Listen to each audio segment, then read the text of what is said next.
doing. And we're especially pleased to be able to host this series of speakers that ISGAP is bringing here. So I will turn it over to Charles to introduce tonight's speaker. I'll give a little commercial for Charles, though. I know somewhere in the back is a sign-up sheet. If you're interested in getting further announcements and information about ISGAP, please be sure to put your name on it and your contact information before you leave.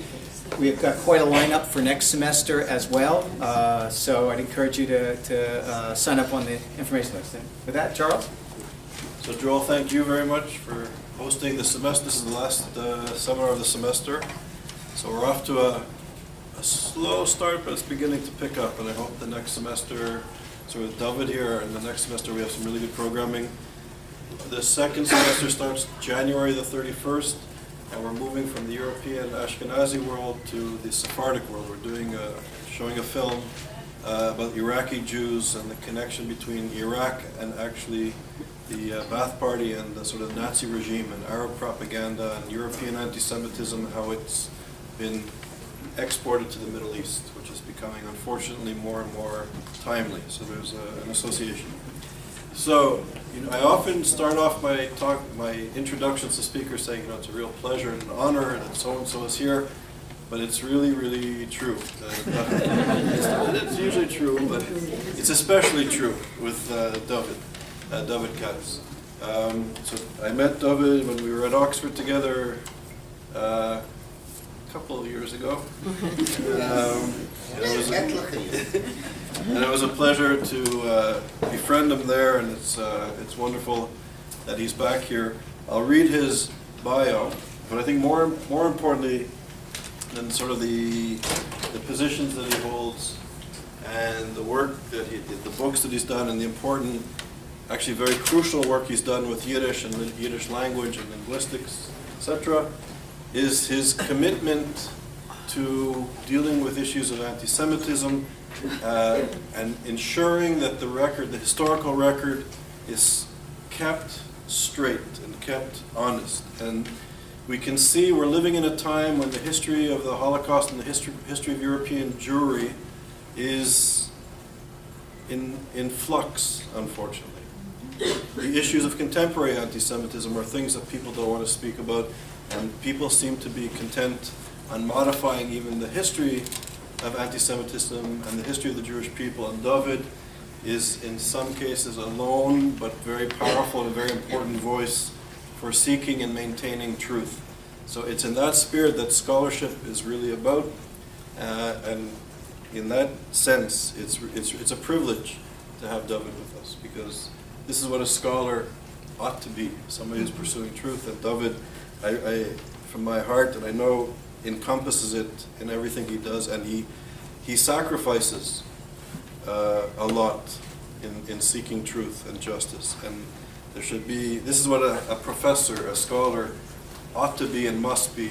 And we're living in a time, unfortunately, where there's fewer and fewer people willing to step up and seek the truth and to shed light where there's darkness, and Dovid encompasses that.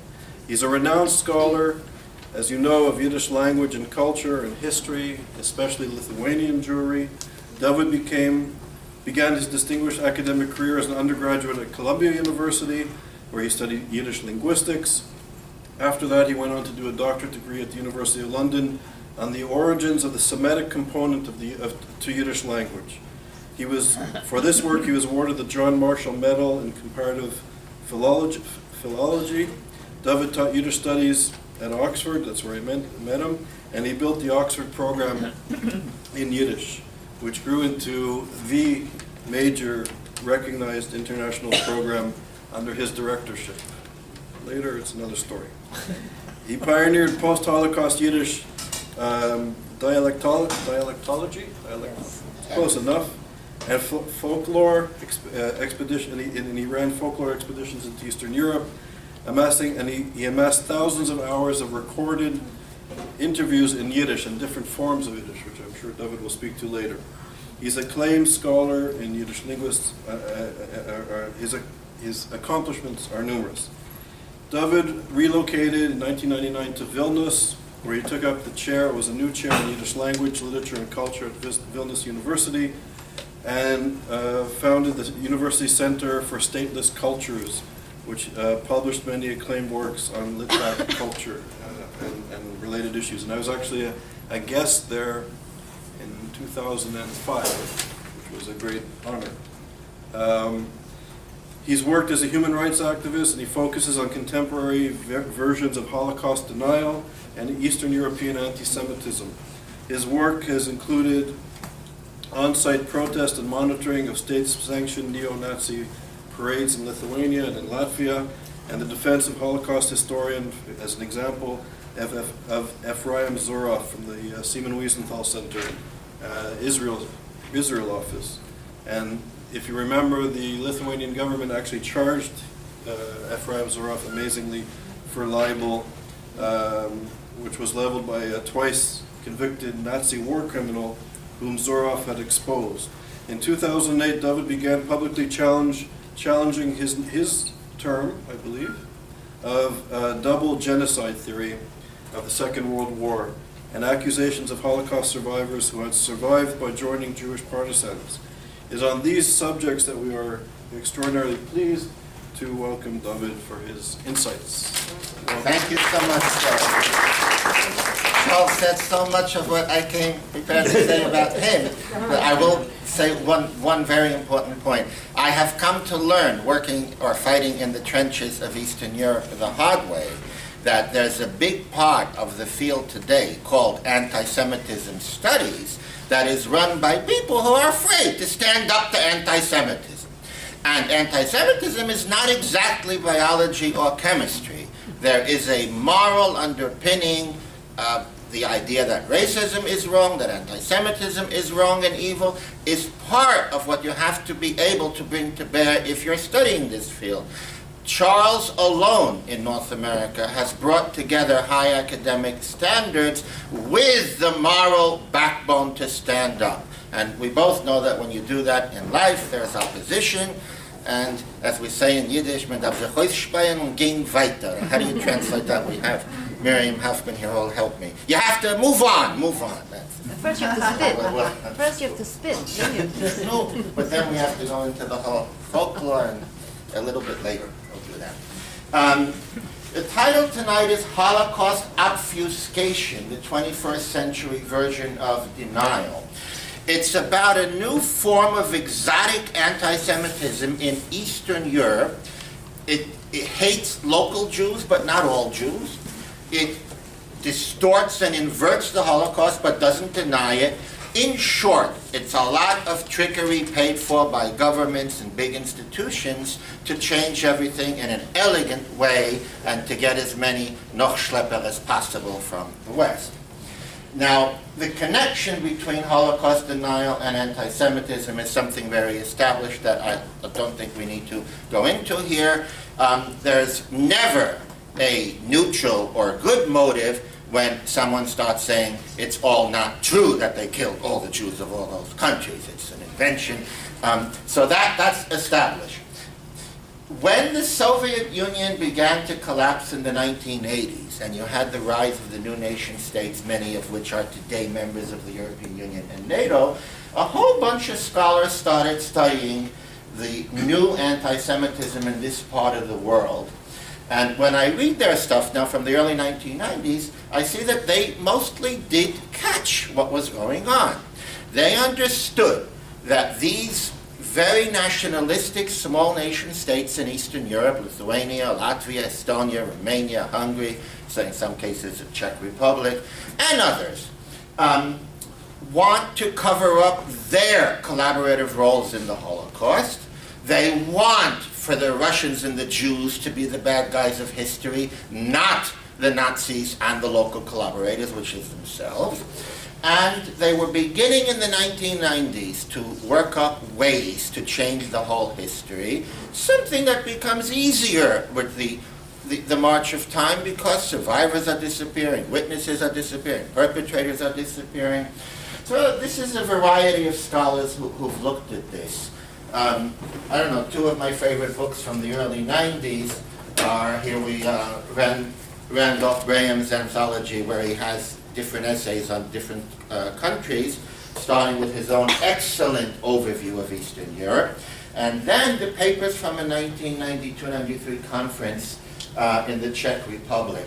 And it's interesting that they foresaw the trend, but nobody would have predicted that the fake new history would win over so much of the modern academic and political world, or that so many Western and Jewish hangers-on, fellow travelers, Nachschlepper, whatever you want to call them, would be persuaded to go along with it. Now, when you speak to specialists in Eastern Europe about anti-Semitism, they'll begin quickly to use a very dangerous word, one of the words I hate most in the English or any language. It's complicated. You know, like on Facebook, your relationship, either yes or no, and it's complicated.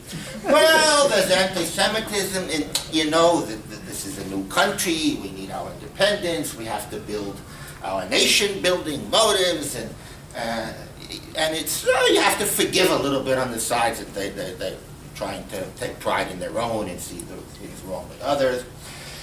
Then you have a kind of anti-Semitism that denies it's anti-Semitism because it says it's only about the locals and some local issue. And the most common in Eastern Europe is, we love you. You're from America, you're Jewish, you're fantastic. You're from Britain, you're from Israel, I love Israel. Oh, the local Jews, they are all communists. They think that we murdered their families and that the Russians, the communists, saved them. And as we'll go through the history briefly, we'll see that's exactly what they think, because that's exactly what happened. Finally, this new anti-Semitism is covered up so successfully that Western Jewish Israeli scholars and organizations can be persuaded to come on board as apologists. They can be persuaded because there's investment in Jewish research, in grants for research, and conferences, and symposia, and people like getting medals from the president and the prime minister, and free trips, and being made to feel a god in Eastern Europe. This especially, I'll try to be very diplomatic here, it's not easy if you're from Brooklyn, and I hope that 18 years in Oxford and 14 in Vilna did not too much damage to the Brooklyn spirit. So let me see how I would say it. Especially, quote unquote, happily married middle-aged males are susceptible to these fantastic summers of glory in Eastern Europe. Okay, so I'll leave it at that. Now, the Eastern European narrative of World War II that we call double genocide, some of us call it double genocide because it says there were two equal genocides, so it seems to be a neutral and fair name. The older informal versions, if you've ever traveled in Eastern Europe, is the Russians were much worse than the Nazis, and most of the Soviet big shots were, you know, there was Rabinovich, Abramovich, and Litvin, the one who changed his name, and in Lithuania there are dozens of articles claiming that Gorbachev was Jewish and that Putin is Jewish and the real name is Pesachovich. And so this is a huge obsession that anybody Russian or communist is really Jewish. The Judeo-Bolshevik nexus is very much alive. The informal things, they were all NKVD, the forerunner to the KGB. They were disloyal, and one of the most common and for outsiders neutral sounding, 1940 came before 1941. 1940 is when the Soviet Union annexed the 3 Baltic states and 39 and 40 other states in Eastern Europe, parts of Ukraine, Romania, and so forth. And this narrative says the Soviets committed genocide against all the peoples of Eastern Europe, helped by their partners, the Jews. Then in 1941, the Nazis came, and yes, we helped them. So everybody's even. It was a tragic, complicated time when everybody was killing everybody. So it all becomes postmodernist mush. And that's what sadly many like. Okay? So Holocaust denial is simply not viable in places like Lithuania, Latvia, Estonia, Belarus, Western Ukraine, and many other parts of Eastern Europe where there's a mass grave near every town where all the Jews were shot and put into, where older people still remember it, where there's not a single Jew for miles around. In other words, denial never came into it in these places. It's much easier to deny the Holocaust in places like France and Germany where people were deported. And there is no big mass grave right outside the town. Okay? Not to mention that France and even Germany had much higher survival rates than the Baltics, which had the highest rate of murder in Europe. So I call it Holocaust obfuscation, a movement to confuse and confound everything, to write the Holocaust out of history without denying a single death. So it's certainly not denial.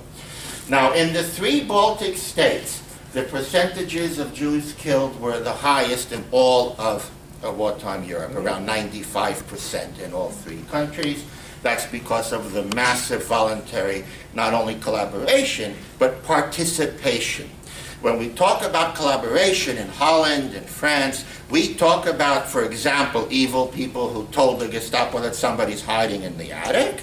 It could be about evil police who accompanied their neighbors to the train station. All kinds of terrible, evil things. But in these countries, it was providing tens of thousands of voluntary killers to do the killing, and it was after that quote-unquote success in June, July 41 that the Holocaust actually got underway in the sense of actual genocide, and half a year later it was decided on at the Wannsee Conference in January 42. This is from my other life as a Yiddish dialectologist. I would always love to shove in front of my informant old maps from the time when he or she grew up, and then we could always impose new lines of all the borders that changed later. So this is a big part of the area we're talking about. Lithuania, part of Latvia, northeastern Poland. So from 1920 to 1939, the whole Vilna area was in Poland, as was a big part of what is now western Belarus, Brisk or Brest, Grodno, Grodne, Pinsk were all in Poland. The Polish Republic had more than 3 million Jews and as you see, was very big. It was a relatively stable time compared to before and after, although very many problems did exist. That border, by the way, between Lithuania and Poland was the worst border in Europe. It had a 6-mile no man's land and no diplomatic relations because of the dispute between the 2 countries over the Vilna area. Now, on the 23rd of August 1939, the Molotov-Ribbentrop line was made by Molotov and Ribbentrop, and that's the northern part of the line with which Stalin and Hitler secretly carved up Eastern Europe. So according to that secret agreement, there would be 2 areas of influence, or to put it more bluntly, 2 invasions. The Soviets would come from the east and take everything up to the Black Line. The Nazis would come from the west and take everything up to the Black Line, and that would be the new. This is a slight simplification because there was an annex in September, but we're not going to go into the details. This is a summary of it. It's a little telescoped in the sense that the deals of October are included here too. But something strange happened. The Nazis quickly, they started the war against Poland on September 1st, and they quickly took everything that was theirs according to the pact. The Soviets on September 17th came and took everything else, but they very kindly stopped at the borders of Lithuania, Latvia, and Estonia. They didn't want a bloody fight with these nationalistic countries, so they started playing tricks. We'll recognize your independence, we won't occupy you. And in the case of Lithuania, the trickery was worse and worse and worse. This is important because it leads to the understanding the bitterness. The Soviets said to the Lithuanians, not only will we not invade your country, you know that dispute you had with Poland, that border, we're going to give you Vilna. Call it Vilnius, call it whatever you want, and we're going to give you the whole area as a gift.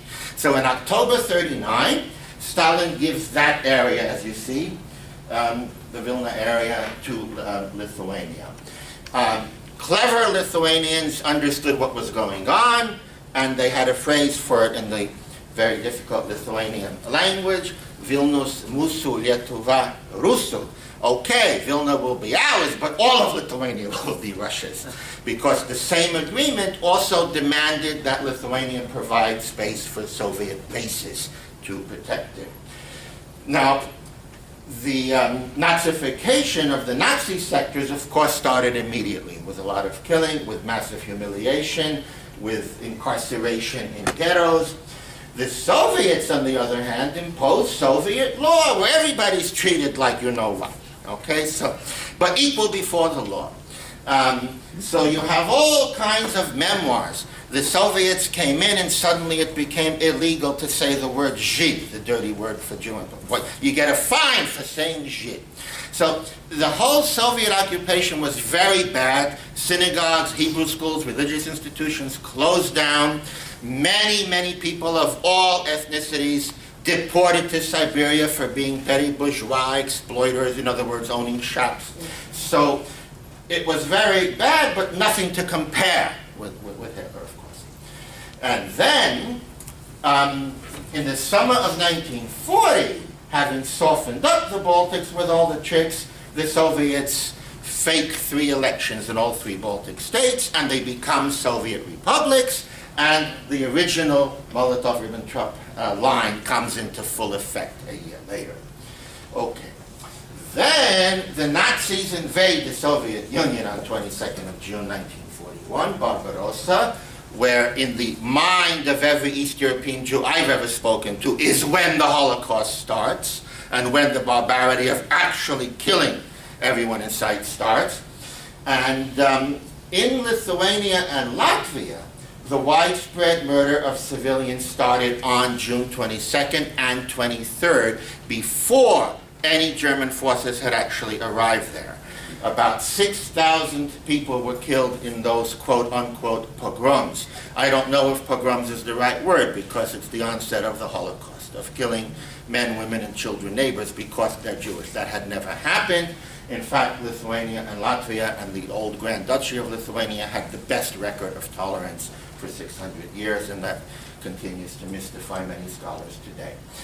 Now, why would people today in modern Lithuania, Latvia, and Estonia be investing millions of euros, dollars, whatever, into changing the history? First, nationalism, national pride.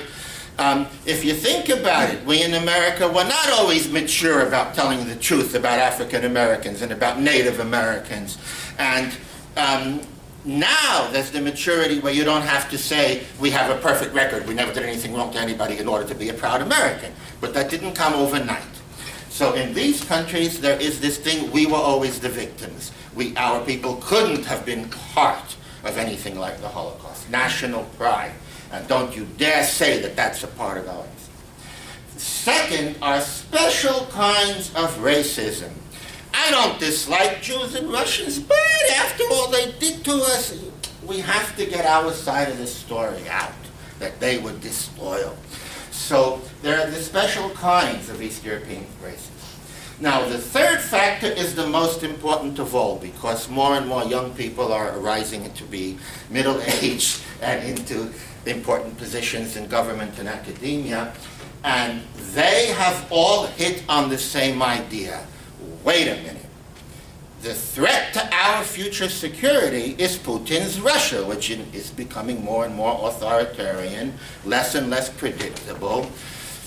Well, if the Soviets committed genocide the same as the Nazis, and the Russians today are the heir, the successor state, the same way post-war Germany was a successor state to Nazi Germany and had to pay all those reparations, be an international pariah for half a century and all that. Let's do that to Russia, okay? So in the geopolitics today, very many Lithuanians have met with me in the last 4 years that I've been active in these things. Dovid, why don't you understand? It's our national security. Just shut up. And I said, how is it your national security to lie about the Holocaust and to accuse the local truth? And he says, we have Russia next door. You don't understand what that means. So a lot of this third crowd doesn't care that much about nationalism or racism. They're convinced that it's their national security to have this new narrative that the Russians are the committers of genocide, the same as the Nazis. Double genocide, two Holocausts, or whatever you want to call it. Okay, now, I'm going to go through the revisionist events in Lithuania, but I want to make a few personal comments. First of all, this is about the Lithuanian government, the establishment, not about everyday people whom I have found in the capital in Vilnius to be fine, to be charming, full of humor, full of tolerance. It's like two different worlds for me. The nice people you meet on the street and all the creeps in government, academia, the arts, in other words, the elites of society. I have found a very, that's one personal comment. The second personal comment is that a lot of this is true of Latvia and Estonia, but not quite as much for some reasons we can go into later. But to give an example, I'll speak about Lithuania, where I've been living for most of the last 14 years and have observed on the ground many of these things. I'll try to combine the events with the line of argument developing. First of all, what is genocide? One of the first things the newly independent Baltic states did in 1990 and 1991 was take the American and Western Europe aid dollars and euros they were getting and invest them in genocide institutions whose first job was to redefine genocide so it would include Soviet crimes as well as Nazi crimes. In Vilnius, this involved a big genocide research center. That's the most prestigious, sexy place to work. When someone who's only 30 gets a job in the genocide center, they feel so thrilled that they're in this exquisite, exquisite job that pays well, that has huge prestige. I remember after being a professor for 5 years, I used to start getting invitations. Come to the concert at the genocide center. What's for a concert? Genocide? I don't know, something strange here. Okay. This is from the first page of the Genocide Center's website taken a few days ago, 2012. If you can all see it, I won't read it, yeah? To give you an idea of the mentality of what they're doing. Which was the real genocide. I think it's Freud called it penis envy, but now it's genocide envy. They think they have genocide, I have a better genocide, look at mine. And the Jews are still, they have their own country, how can you call it genocide? In other words, endless, useless mental acrobatics about the word genocide by an academic institution. Okay, you'll see that. Could you just go back a second? Of course, I'm sorry. Yeah. It says their ethnic group survived. So if they don't, it's not genocide unless 100% of a population is annihilated? Well, this particular version seems to say that only time will tell if the results of the genocide are that this nation disappears. And we already see that the Jews have not disappeared as a result, I'm paraphrasing, that the Jews have not disappeared as a result of what the Nazis did, but we only time will tell whether the Soviet genocide of the Lithuanian people will have shown to have destroyed the Lithuanian people. Okay. The argument gets more and more convoluted. For example, if you keep reading that page, you say, why did 1 million Lithuanians leave Lithuania in the last 10 years? Because of the incredibly bad economic situation left to us by half a century of Soviet misrule. It's always the Soviets who are guilty, no matter what it is. So it's the redefinition of genocide, in this case, to the ultimate fate of a people who have suffered some calamity. And one of the reasons the Jews were killed is because they were communists. I'm sorry? Jews were killed because they were Russians, communists. Well, yeah. Okay. Then, in the middle of Vilnius is a state-sponsored genocide museum where you read all about the revolt of June 1941 by something called the Lithuanian Activist Front. The Lithuanian Activist Front were Lithuanian nationalist murderers who put on a white armband and started murdering their Jewish neighbors on June 23rd, 1941. Maybe they fired a few shots at the retreating Soviet army. The Soviets were running from the Germans, not from them. But before June 22nd, they didn't fire one shot at any Soviet army personnel or officer or facility or anything. In short, this is a case of glorifying the perpetrators. They weren't really out to kill the Jews. This was our glorious revolt against the Soviet Union. We got them out, forgetting the slight detail that the Soviet army was fleeing Hitler's invasion, not the Lithuanian Activist Front. Now, it's no secret that I came to this from Yiddish, and I came to this from my love not only of Yiddish, but love of Yiddish for me cannot be separate from love of Yiddish-speaking people and the last survivors and the last of the Mohicans from before the war. For the local Yiddish-speaking Jews, nothing could be more painful than this idea that the people who butchered their families before the Germans even came are heroes today in the country they are citizens. I mean, it's mind-boggling. Okay?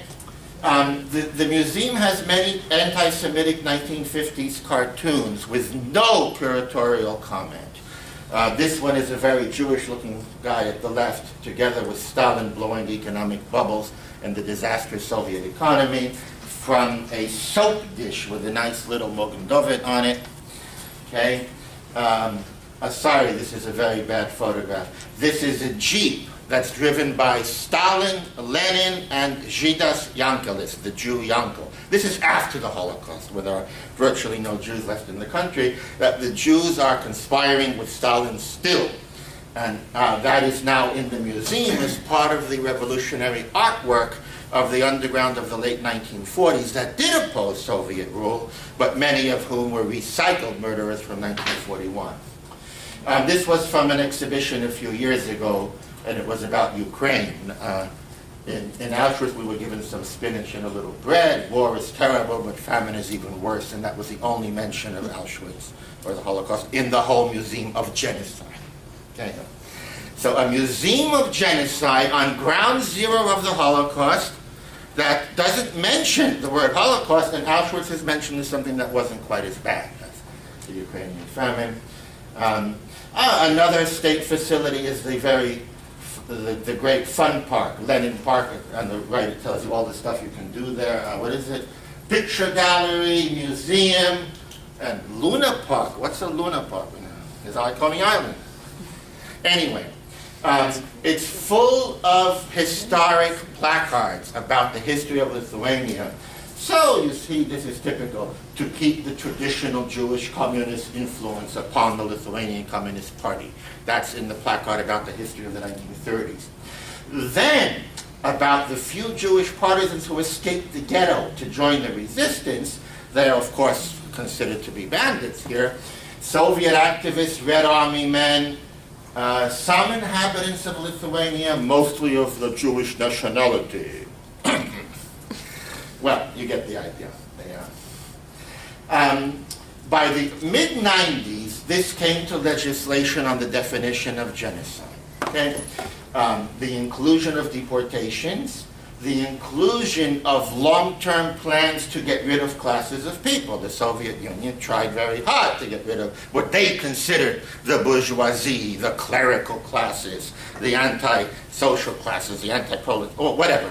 So that those were all true in theory in Soviet practice. They were never true in the sense of murder every man, woman, and child from these people. But in the new definition, it goes in. And many of these laws, in each country it's different, include different Soviet violations of human rights as genocide. For example, in some countries in Eastern Europe now, if the Soviets didn't allow someone to work in their chosen profession but forced them to clean toilets for a living, that is genocide. Okay? Now, what are the ramifications of all this? So, countries make up a law of what genocide is. You don't agree, don't agree. There are many ramifications. Firstly, for domestic prosecutors can start having a field day. Not only Jews, Lithuanians, Russians, Belarusians have been prosecuted for genocide if they were working for the KGB at a time when an innocent person was deported. Now, you would say that they should be put on trial for deporting someone, but no, it has to be genocide. Now, where this became more dangerous, in my view, is when the export started in the late 1990s, to bring these new definitions and ideas and new history into European law, and we'll talk about that in a moment, and European legislation on history revision, or revisionism or correction, depending on your point of view, which is very important, because if a law is passed that all the textbooks in Europe have to change, that affects kids in Britain, in France, in Germany, all over, not just in the Baltics. Now, in part, it was the Jews who started all this in the 1990s, when there were many major Jewish organizations that had many more Holocaust survivors than are alive today, started demanding that the Baltic states own up to the truth about the Holocaust in their countries before they would be admitted to NATO, the European Union, the OSCE, and other international organizations. So, in my view, you can't force anyone to admit anything. They should never have done that. There are other ways to deal with it, but that's what was done. So, the Baltic states, and this is more true in Lithuania than anywhere, where they had one very prominent court Jew in parliament to go along with it all, was, okay, sure, we'll study the Holocaust, but you know, we're going to study both genocides. Don't you hate the communists too, right? So the American, British, the other things say, okay, sure, no problem. And in 1998, 3 state commissions were set up. The commission destined for dominance, and I think this is right out of George Orwell, the International Commission for the Evaluation of the Crimes of the Nazi and Soviet occupational regimes in Lithuania. It's like the 10 Sons of Haman. You get a prize if you can say it in one breath. Now, why is it Orwellian? First of all, the parallelism of Nazi and Soviet crimes is built into the name, so there's nothing to study. Okay. Secondly, it's the crimes of the occupation regimes, leaving nothing for the crimes of the locals and the local authorities. So there are many very strange things about that. Now, this is a very high-level commission established by edict of the President of Lithuania, and this was true in Latvia and Estonia equally. And the one in Lithuania had a Jewish chairman. And the need to attract a member who is a top Holocaust scholar and ideally a survivor was very high on the agenda. This will have no legitimacy unless there's one Jewish member of this commission. So they found the perfect guy, Yitzhak Arad, originally Rudnitsky from Tzvencian, north of Vilna, survivor, resistance hero, major historian, and he was director of Yad Vashem for 22 years. So now, when Yitzhak Arad started getting telephone calls from the president of Lithuania, he was already a pensioner in Tel Aviv. And now when he tells his story, he says, I didn't understand why the president of Lithuania keeps calling me, that I can help reconciliation of our peoples, brotherhood, love, and moving forward together. And for years and years, he was treated very well. He would come to Vilnius. That's in my apartment in Vilnius at one of the parties I made in his honor in 2001. Lovely guy, as you see. I think I made him pose, because he usually... Yeah, it was, I forgot to mention, in addition to being a Holocaust survivor, he's a veteran of the partisans. He survived by escaping the Tzvencian ghetto and joining the anti-Nazi partisans, and then became a hero by the way of the Israeli War of Independence in 1948, and has many medals for his heroism in that war. 2004, Lithuania, Latvia, Estonia, etc. become members of the European Union and NATO, and 2006, I'm skipping many things because we'd be here all night otherwise, an article in a so-called middle-of-the-road newspaper in Vilnius, one of the mass circulation papers, has a front-page article, Expert with Blood on His Hands. Now, this article said that Yitzhak Arad is a war criminal. Now, why would he be a war criminal? They bought his book in English, The Partisan, came out in New York in 1979, and there's a paragraph in the book, not about him, but about his unit capturing a high German officer and killing him, because the partisans in the forest indeed did not have the Geneva Conventions, or trials, or judges, or anything else. It doesn't say he killed him. Anyway, that's the basis of the whole war crimes thing. Now, that was the first time after many very happy, simple years in Vilnius that I was very upset. But all my Lithuanian friends said, Dovid, it's a stupid newspaper, it's nothing, don't worry about it. But within a few months, the prosecutor issued an investigation, a pre-trial war crimes investigation. At the time, the Israeli government protested vigorously. Things have since changed, and we're going to come to that. Okay. Then, in 2008, a big campaign starts in the European Parliament to get rid of the Holocaust via the red-brown equation, double genocide, yes? In January 2008, about a dozen members of the European Parliament got together in Tallinn, Estonia, and they came up with a declaration that said that victimhood of communism and Nazism has to be equalized, and never again must the famous words, never again, be not insured for victims of communism in the same fashion as they apply to those who suffered under Nazism. So this proclamation again gets to that Holocaust envy. That why can't we say never? Who said you can't say never again? Say it. It's not. But when major members of the European Parliament get together and issue a proclamation, it has moral force in the European Union. I want to pay tribute to the British campaigner for human rights, John Mann, who on the floor of the House of Commons in the British Parliament condemned it the same week, the end of January 2008. He said it's trying to equate communism and Judaism as one conspiracy and rewrite history from a nationalist point of view. He'd been dealing with them 20 years and he knew exactly, and he knows exactly what he's talking about. Later in 2008, about 30 major European parliamentarians, including two very famous people, Václav Havel, the famous liberal founder of the modern Czech post-communist democracy, and Gauck, the president of Germany, were among the signatories. And it has adjustment and overhaul of European textbooks, so children should be warned about communism the same way they're warned about Nazism. So this is a proposal to change European law for all textbooks in the European Union.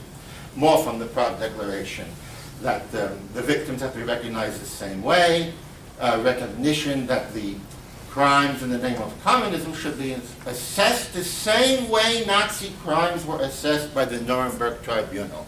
In other words, we now need a Nuremberg Tribunal scale tribunal or institution to judge communism, to make it all equal. One demand of the Prague Declaration actually was passed by the European Parliament a year later. That was the demand that the 23rd of August be declared as a day of common mourning for the victims of fascism and communism in Europe. August 23rd, as we saw earlier, is the day of the Molotov-Ribbentrop Pact. And it doesn't say that it would replace Holocaust Remembrance Day, January 27th, but of course it would. There are not going to be 2 days in the year when people remember the victims of the Holocaust. Of course, for these guys, the liberation of Auschwitz is something to be forgotten because Auschwitz was liberated by the Soviet army.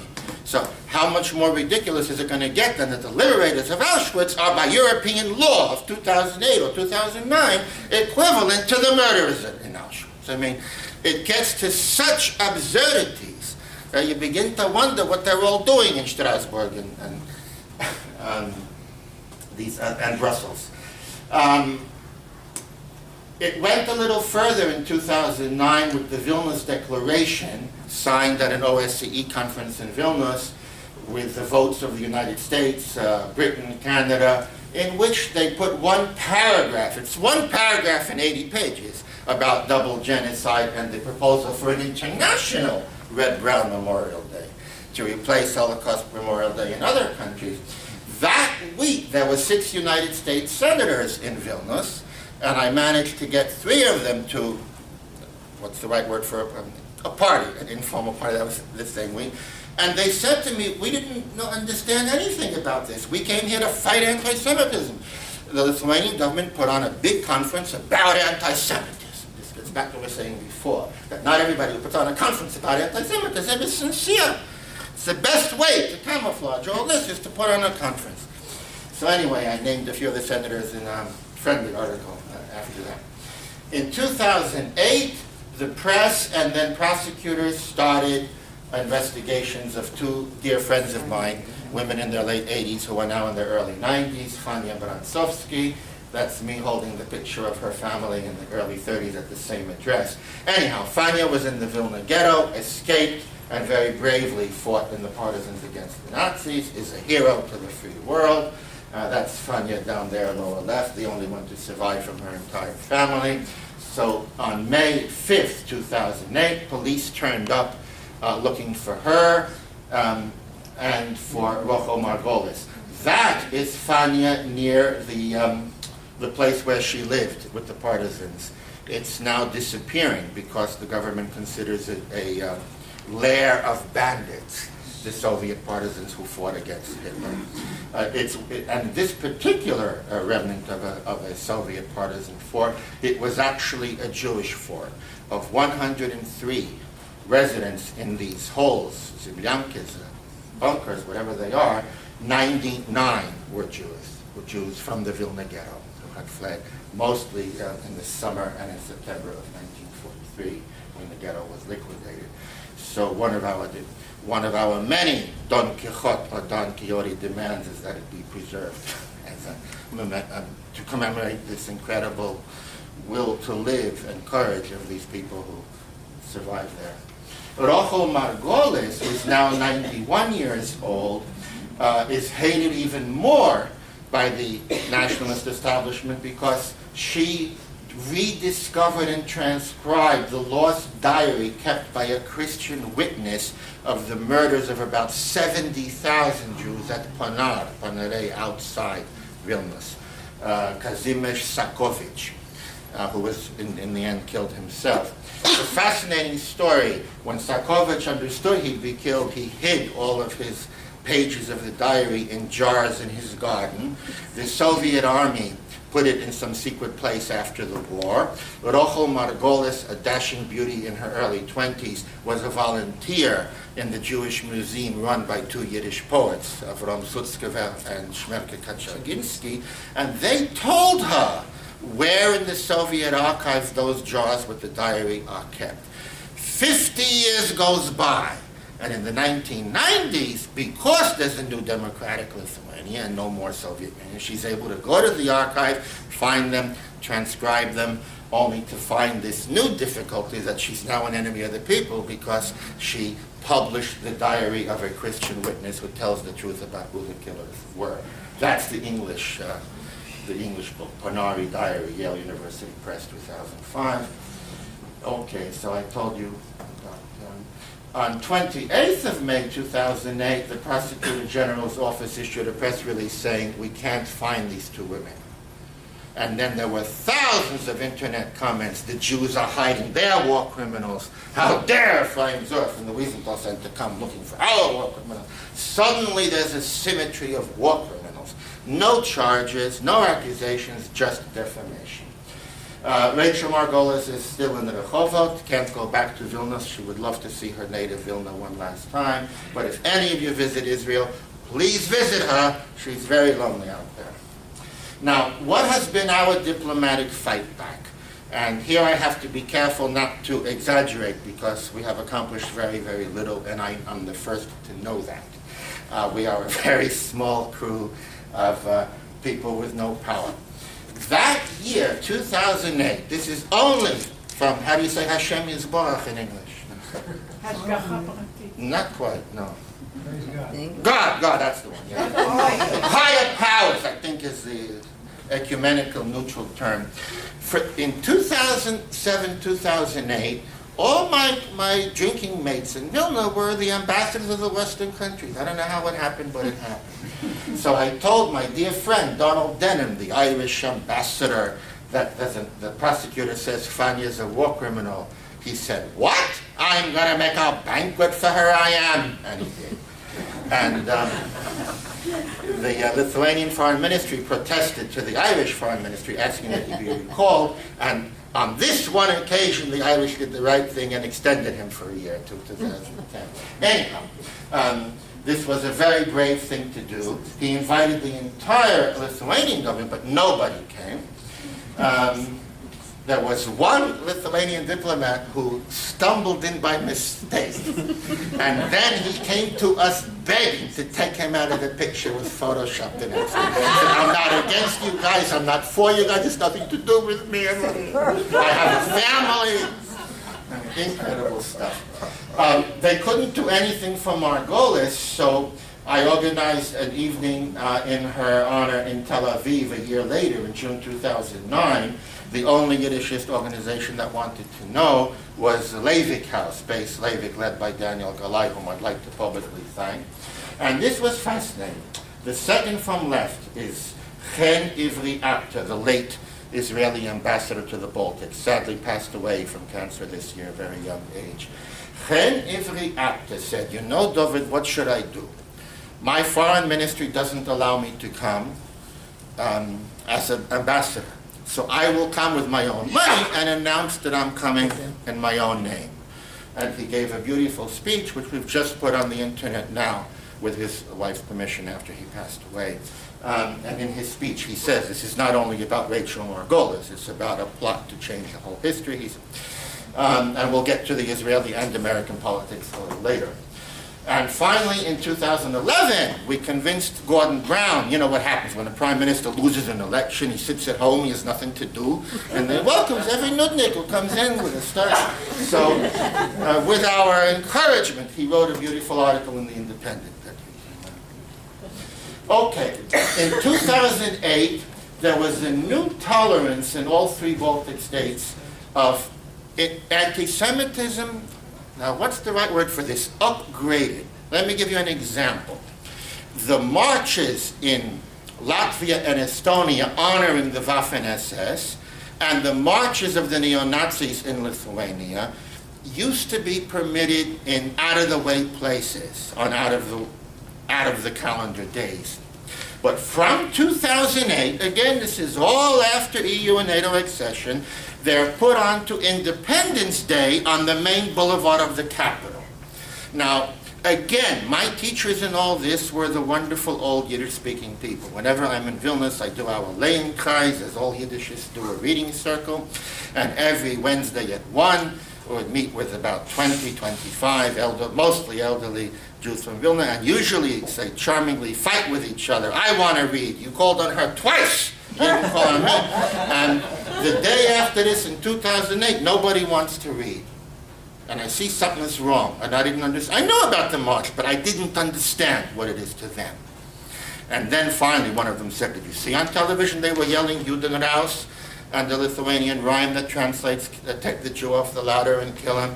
And they said this was on the main boulevard of our capital on the Independence Day. So I began to understand a little bit better from them, who were my teachers not only in Yiddish dialects, but in these things too, that things were getting worse. There are some skinheads, but very many middle and upper middle class people from the universities and so on. That's the Lithuanian swastika with extra lines to signify the pillars of Gediminas. Gediminas was one of the great Grand Dukes of Lithuania who founded the city of Vilna in 1320, was a tolerant pagan who invited to his city people of all backgrounds and would be turning over in his grave that they call it his kind of swastika. But there we are. You see, even after all that, the Jews are still fighting for their heritage in all these countries. And from 2009, you had front page caricatures like this. That's the Jew and the gay holding up the world. And inside, I brought some copies. If anybody wants to take home a souvenir from tonight, let me know later. To get around some obscure law, they had to make it look like they're reprinting their own older front page. Anyway, those are all minor details. But the article inside explains to you how, explains that the Jews and gays in America have conspired to cause the recession in Lithuania. There's nothing else to do. They're sitting together, the Jews and the gays, in a council, and they say, how are we gonna screw the Lithuanian economy? So this is intelligence. That's the 80-plus chairman of our community, Dr. Alperovich, shown with his Soviet abacus and how he's tricking people to take their money away. In June 2008, a new law is passed equally banning Nazi and Soviet symbols. Now that's the BBC headline. Quite rightly, for them the news was a Lithuanian ban on Soviet symbols because you assume Nazi symbols are banned. Now what's this really all about? It's about saying that the last survivors of the war against Hitler, the last veterans, Jewish, Russian, Belarusian, and indeed Lithuanian, who used to love dressing up in their uniforms and drinking together on May 9th, Victory Day, could no longer do so legally. If they did it in their homes, they'd be lucky nobody would notice. So, of course, they continued to do it with a lot of humor. Let them come and get me, so I have many videos of that. Okay, in 2010, swastikas were permitted by one court in Klaipėda, the former Memel, as an ancient symbol of the Baltic peoples. By then, there was no protest from the Americans, the Israelis, the British, or anyone else, and we'll get to that politics in a little while. Again, a very bitter blow to elderly Jews. In June 2010, when the Fidesz, the right-wing party, came to power in Hungary, one of the first laws they passed was a law making it illegal to deny Nazi or Soviet genocide. Now, what does that mean? That if I say, I think Soviet crimes were horrific and horrendous and should be exposed and punished, I don't think that it was genocide the way the Holocaust was genocide, I could go to prison for 3 years in Hungary according to this new law that I have defied the equal sign. Well, Lithuanians had proposed such a law a year before, but didn't have the courage to pass it until the Hungarian law. So in June 2010, the same month, about 10 days later, the law was passed, 2 years in prison for trivialization of international crimes by the USSR and Nazi Germany to the detriment of the Republic of Lithuania. I think they owe me at least 20 years in prison. And if they put me in prison, they have to give me vegetarian food by the laws of the European Union. Okay, in 2011, the Lithuanian Parliament announces 2 separate programs of memorialization. The 70th anniversary of the breakout of the Holocaust in 1941, and the 70th anniversary of that great revolt of 1941, the Lithuanian Activist Front. So, on 23 June 2011, the day the Holocaust was starting in Lithuania, there was a gala ball at which the previous president, Adamkus, was the host, and everybody got one of these lovely cards with the Nazi symbol and the swastika to commemorate the good old days when we were fighting the Russians. And that's from this year's parades. And in 2012, perhaps the worst thing of all happened this year. In May, tens of thousands of dollars were spent to repatriate from Putnam, Connecticut, the remains of Jozas Ambrazavičius Brazaitis, the Nazi puppet prime minister of 1941, who personally signed the paper saying that all Jews of Kovna must be put in a ghetto within 1 month, personally signed the papers for setting up a concentration camp, and it was not a concentration camp, it was a mass murder site, with full honors and glittering ceremonies. Okay, now during all this time, like the other countries, I don't want you to think I'm picking on Lithuania, it's the same in Latvia and Estonia, there have been massive investments in Jewish projects to bring important Jews from around the world and give them these wonderful, wonderful experiences in Vilnius. In the middle of Vilnius, there are 2 beautifully restored premises, a Jewish culture and information center. The old Jews say to each other, "Sinishtokin kulturum ken informacija vadinis." Okay, and the Vilnius Jewish Public Library, which is a long, complicated story, but there's no Jews and no library, but there's a beautiful premises. And when naive Jews come in the summer from America, from Israel, they are given royal welcomes there. Now there are plans announced for a big new Vilnius Evo, to a big new Vilna Ghetto theme park, a Jewish art museum, Litvak Culture Center, and on and on and on. Meanwhile, the campaign against the Jewish partisans has meant permanent defamation. If you're a government in an EU, NATO country, and you launch a war crimes investigation, you never apologize, you never announce the investigation. This is Wikipedia, taken today, the 13th December, that's today, yes. Yitzhak Arad, there are 2 lines on his academic career and 6 lines about him as a suspected war criminal. And this isn't only about Yitzhak. By the way, if any of you contribute to Wikipedia, please try your best. It's not easy. They have guys quickly changing it back, but it's one of the ongoing silly internet battles. It's not only against Yitzhak Arad. It is a part of a history-changing narrative that they were also worse. As one prosecutor told me, these people all speak to me, I don't know why, but they still speak to me, told me at an embassy party, he said, we have won. I said, congratulations, what have you won?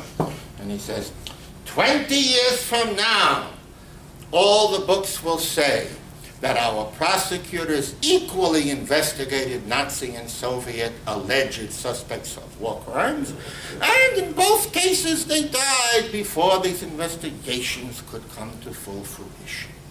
So that's what it's all about. The opposition to the double genocide movement, again, I'm in danger of exaggerating, it's been very small and minimal. We got 7 ambassadors to sign a letter to that effect. Ambassadors of Britain, Estonia, Finland, France, Netherlands, Norway, and Sweden. The Americans and the Israelis wouldn't come near us by 2010. Had that sentence about that they cannot be considered equal. The Estonian ambassador very bravely signed against the instructions of his own country, and he's no longer the ambassador.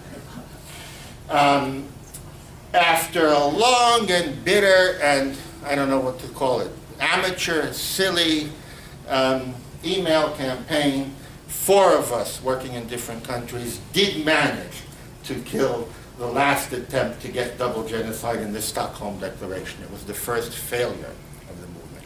One of the articles written against us said, Ephraim Zoroff and Dovid Katz are secretly supported by millions of dollars from Russian business sources. But this, I guess it's an underhanded compliment that with the internet age, a few people can throw enough missiles to get something. So it is a little bit stalled in Europe. There are 3 major opposition websites, Operation Last Chance, that's Ephraim Zoroff, the Association of Lithuanian Jews in Israel, the last Litvaks, led by an incredible guy, Joe Melamed, 87 now, and our own Defending History, where I'm joined by one member of the Jewish community, Milan Chersonsky, and Jeff Vasil, an American of Lithuanian heritage, who came slowly to the...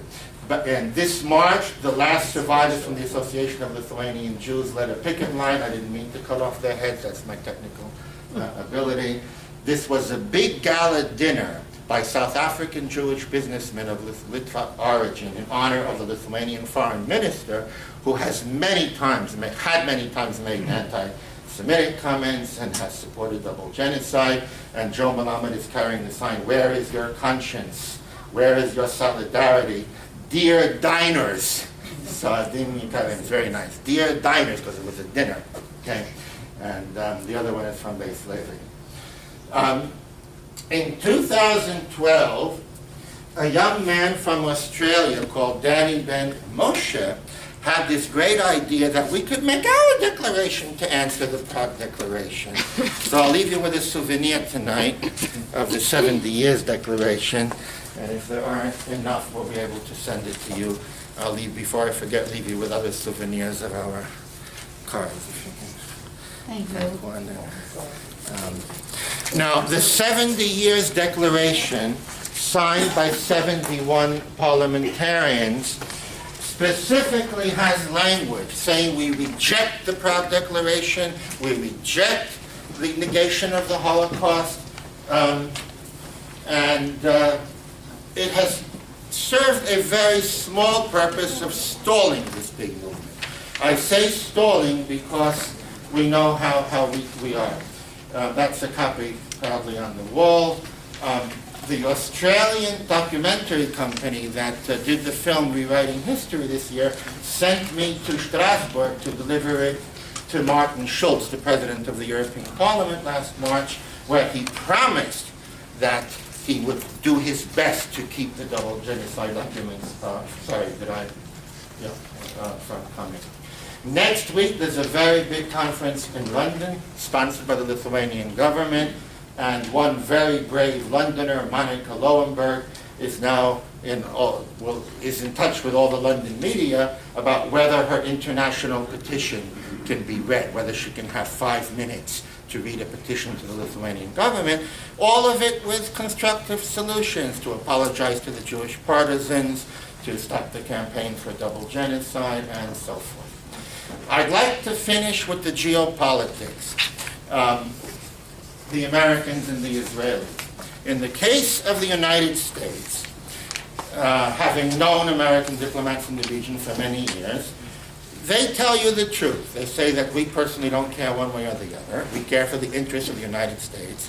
The Baltic states and what Rumsfeld called New Europe, the East European countries, they supported us with blood and treasure in Afghanistan and Iraq, and in the case of Lithuania, allegedly with a CIA prison facility that may still exist.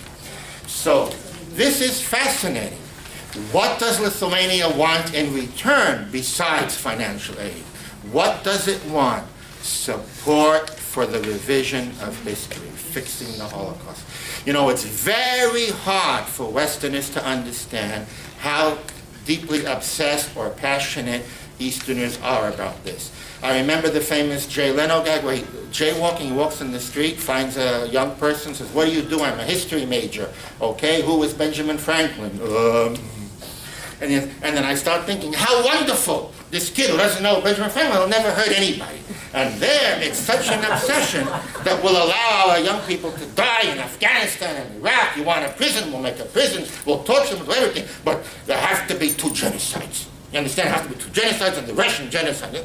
So it is a major foreign policy objective.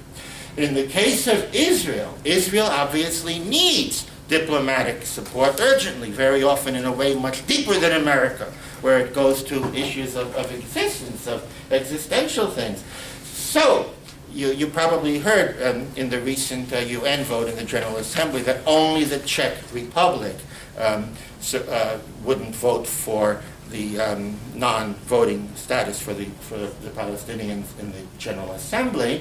And a year ago, Lithuania had a sensational UNESCO vote, being one of the very few countries that voted with Israel on the UNESCO thing. And again, the Lithuanian ambassador who's in Riga often comes to him, "What do you want me to do? We need them." Okay.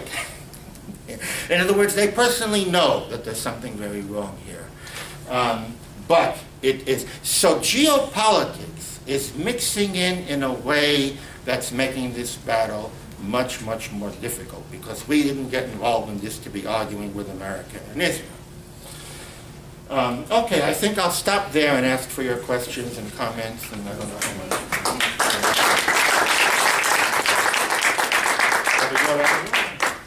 We start from the back. Yes? All of the presentations that you provided, how does it lend itself to today thinking about Israel and Zionism in this country? In this country? In Lithuania. In Lithuania, in the Baltic countries. Okay. Thinking about Zionism and Jews. Zionism and Israel, first of all, to the small, remnant, demographically declining Jewish community, Israel and Zionism are the greatest sources of pride and hope. I remember in 1990 seeing tears in the eyes of Jews when they saw an Israeli flag on a diplomat's car that was coming for the first time at the end of this. So for the Jews, of course, not only that, so many Jews have migrated to Israel that all the Jews left have a daughter or a niece. So the ties with Israel are very deep. Then we come to the much more difficult question. What do these countries really think about Israel and Zionism? Well, the official policy now, as you saw, is very pro-Israel, very pro-Zionist. They never heard of Palestine or Palestinians. They hate Arabs and Muslims anyway. So there isn't an issue there. However, in my view now, when people are anti-Semites, it's only a matter of time before many of these facades are broken. 3 years ago, the late ambassador, Henry Apter, came to me privately. Dovid, you were right. I said, what was I right about? He said, the same student union that invested in an Israel course just invited the Iranian ambassador from Warsaw, and they arranged 3,000 kids to... So in other words, it was whoever will be a better partner for them in strategic, military, economic, and other areas.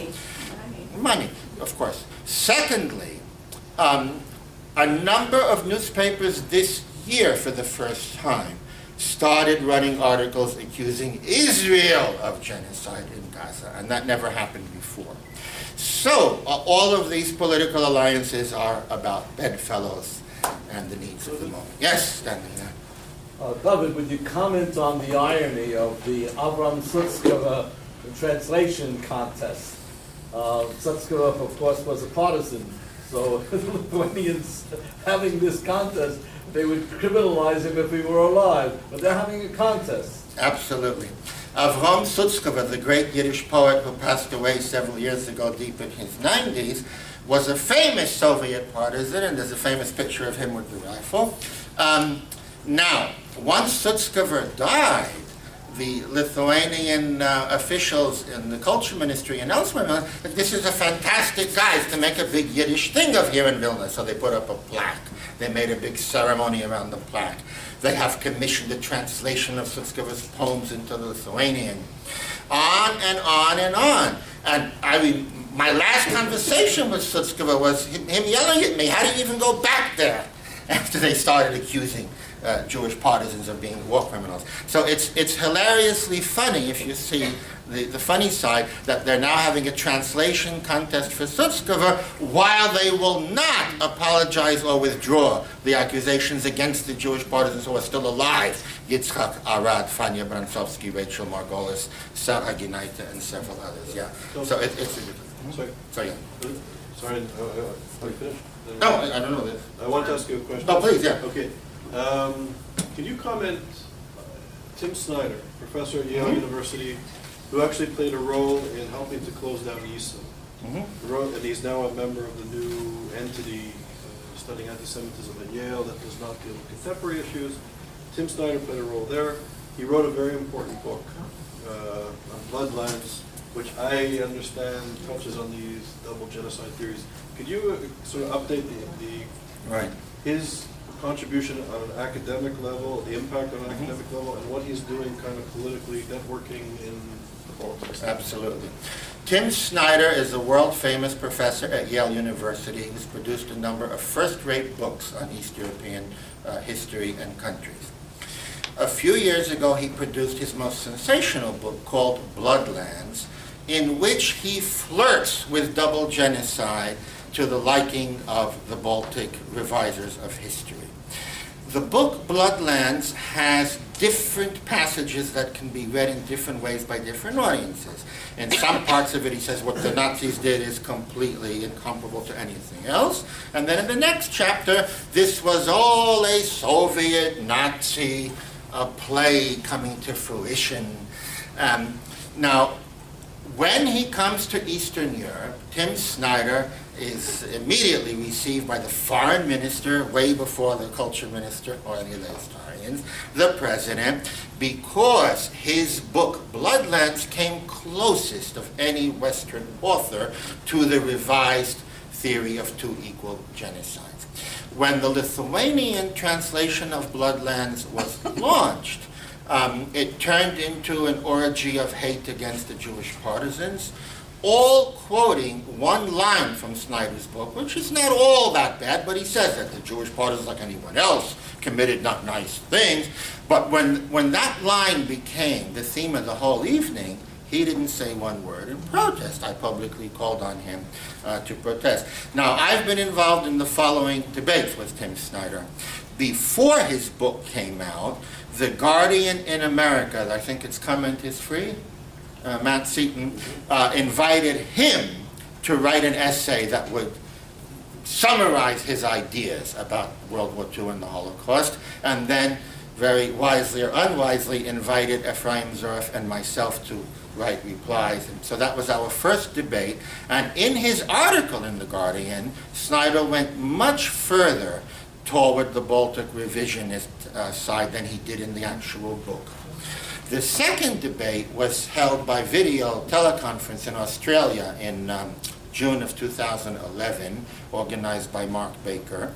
And Jan Gross, a famous professor at Princeton who wrote Neighbors about Poland, was shocked by how far Snyder was willing to go at the conference beyond what he'd ever written. But things really came to a head this past May during the reburial of Jozas Ambrazavičius Brazaitis, the 1941 Nazi puppet prime minister. To cover up the reburial of this major Nazi collaborator, the Lithuanian government put on a symposium about the Holocaust honoring Tim Snyder. Other participants included the director of YIVO, a professor from Pennsylvania, and several others. This conference took place as the remains were in flight on the way to Vilnius. They arrived about 6 hours. Not a word about the reburial and the travesty of holding such a symposium when your real activity this week is glory. Then Snyder was asked about it by a Lithuanian journalist at his press conference the next day. What do you think of this reburial of this of the Nazi puppet prime minister? And Snyder said, "I'll be very careful. I think you should think carefully before you rebury someone," which I found a very unacceptable and morally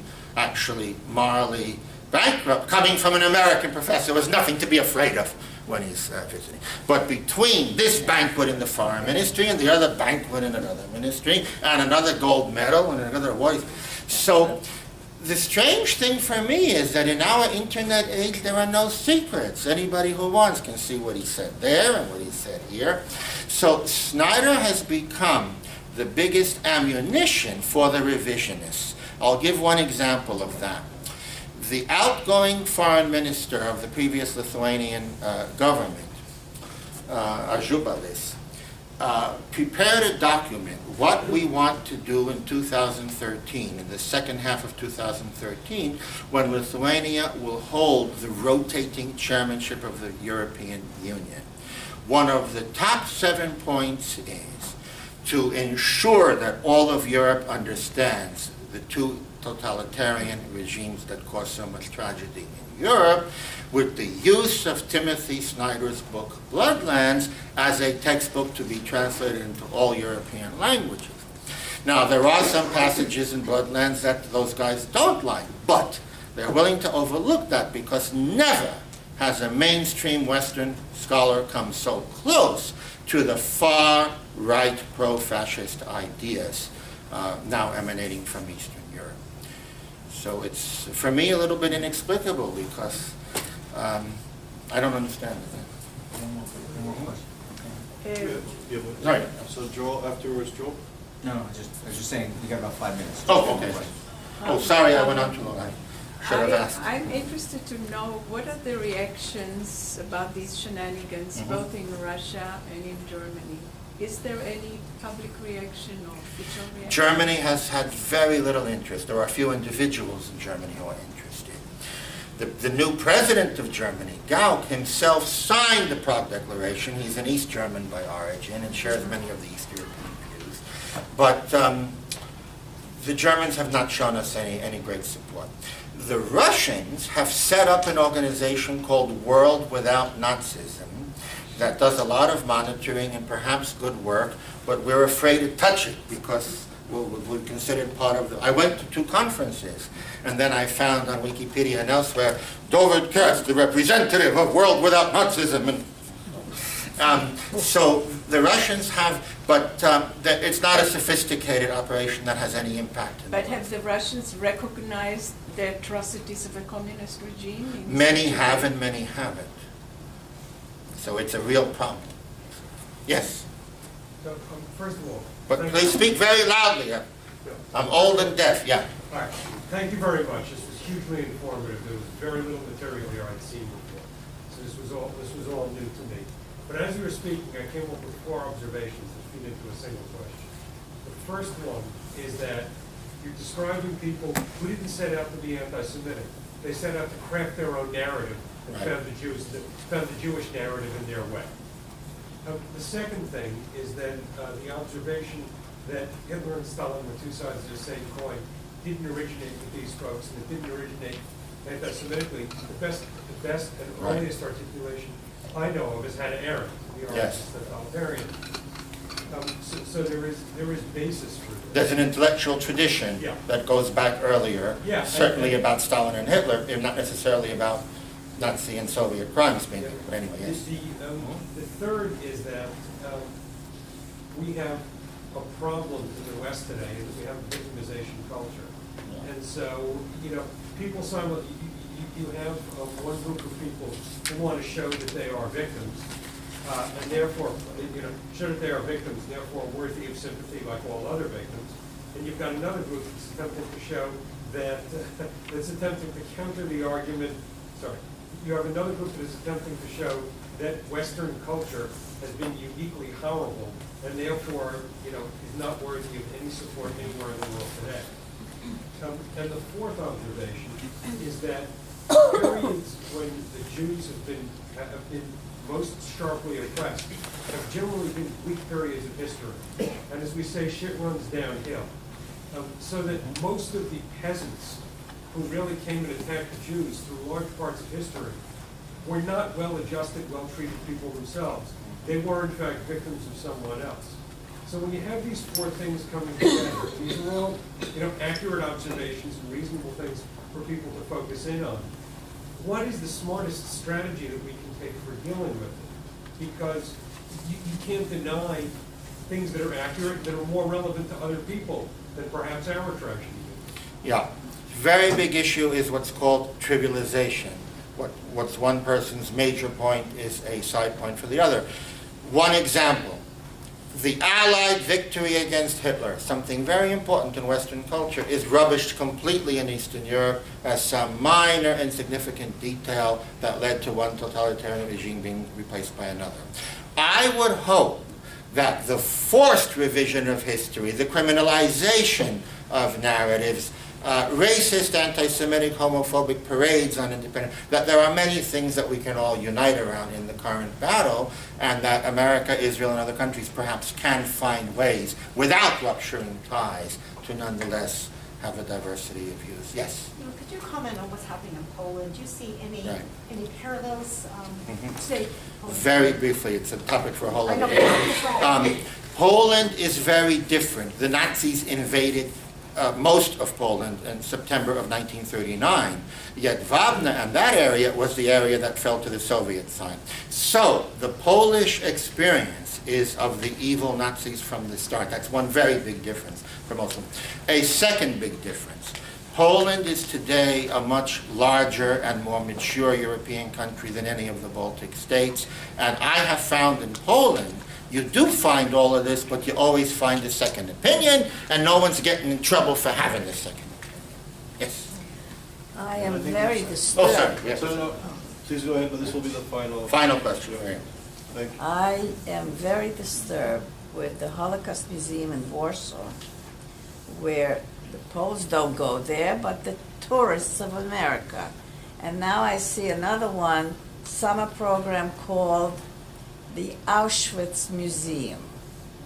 A summer program. Come and join us. Auschwitz Museum.